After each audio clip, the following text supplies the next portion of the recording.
This is a solar energy meter. It was sent to me to review for free. If you wanted to purchase it, it would cost you about $85 to buy. They haven't paid me for my review, and my opinion remains my own.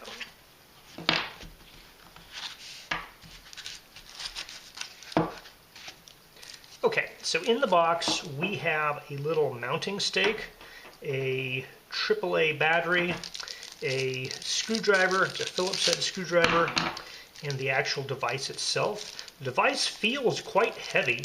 It looks like it has a metallic back cover here. So yeah, it looks like it's a white plastic front cover and a metallic back cover. There's 4 screws. It looks like there's size for this screwdriver here, and I suspect the battery goes inside there. There's just a hole in the back for mounting, so this guy just plugs in like that, and then you can stake it down, and it looks like it's supposed to be staked completely flat here because there's no way to adjust it. Alright, the manual says download the app, connect via Bluetooth. You'll have to give it location ability to detect nearby Bluetooth devices. You push the button, you link, and then it'll record your data. It says it can be exposed to rain, but it can't be underwater. So you can put this out in your yard, but you're not supposed to soak it. I noticed a light flash on this guy, so I assume there is a battery already inside of it. All right, there's a user agreement and privacy policy we have to agree to. We have to allow EvoDevice to find, connect to, and determine relative position of nearby devices. Here's the app. We agree. It's searching for devices. I believe we're supposed to push the button at this point. There, I saw Evo Solar. Okay, so we can test the solar radiation index, and it's very low because we're indoors. We can test the daily solar radiation exposure, so it's still very low because we're indoors. I think it's time to go outside.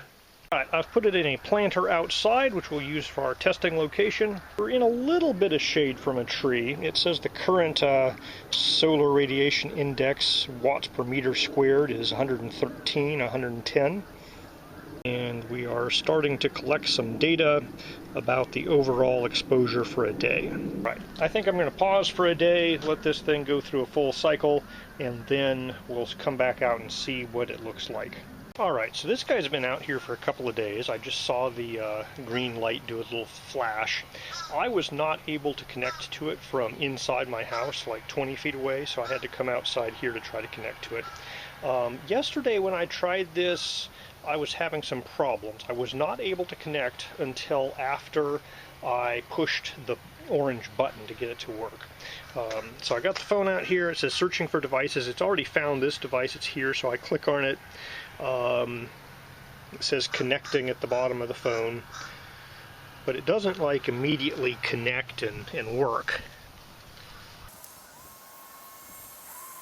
Alright, so it says connection failed. Please get your phone closer to the device. I mean, it's a foot away. So we're going to push the button so we got a solid light on that guy, and now it connected just fine. So there's 12.1, 12.2, 12.3, 12.4, 12.5, 12.6.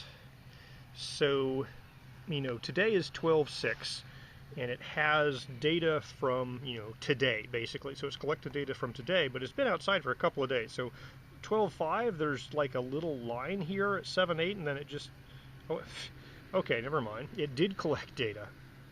It was just a bad graph. Okay, so here's 12.5. Looks like it didn't collect any data, but if you slide across, you can see, okay, there's the data from 12.5. Here's 12.4. It looks like it didn't collect any data, but if you move around, you can say, hey, there's the data. So it is collecting data. All right, so here's where I put it outside 3 days ago. And, you can see when I put it outside, it started collecting data. You have to go to the next day. It's nothing overnight, and then it has, here's the day's worth of data. Now, it seems to me like they should either have this graph so it all fits in the screen at once, or when you turn on your phone, it centers the center of this graph, because I don't care about no sunlight in the early AM and late nights. I want to see this graph here, but when I go to it, it shows me from midnight to 8 AM, and there's a tiny little bump there, but the only the real data is here. So you have to scroll in to see the real data there. Now they have an export data button.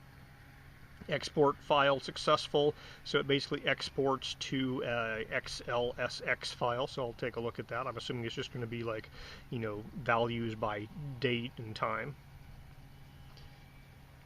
And then the DSRE, here's this guy for the month, and we can see, okay, there's the first day I put it out, it was out just in the afternoon, so it didn't collect much.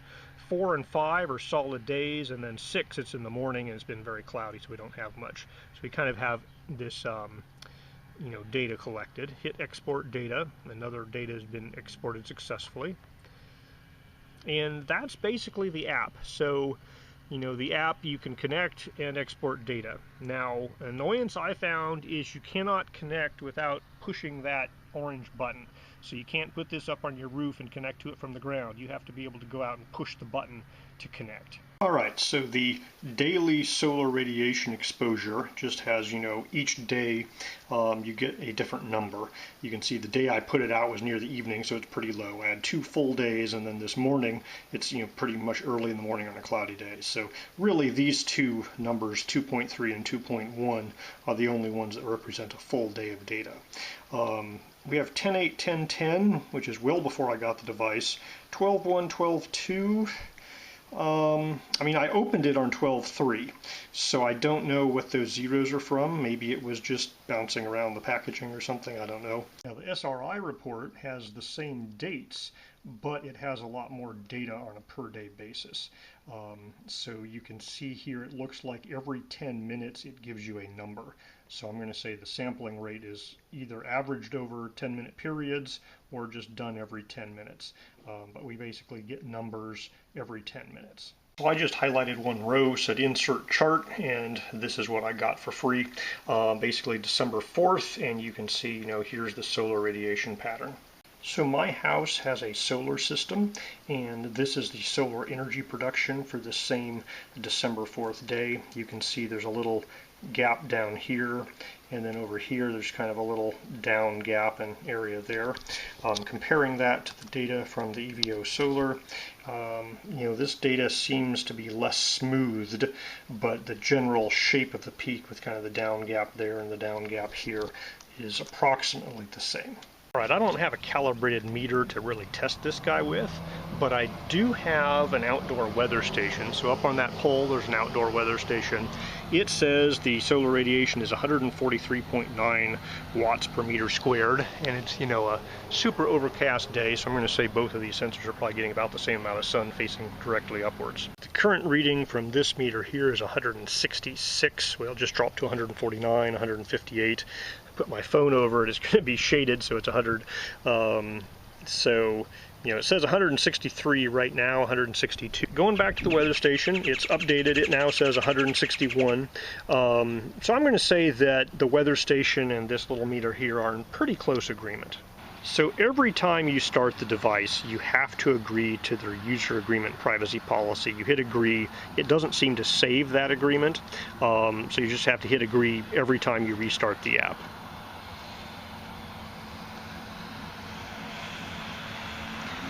The app is super simple, gets the job done, shows you the data you need to see.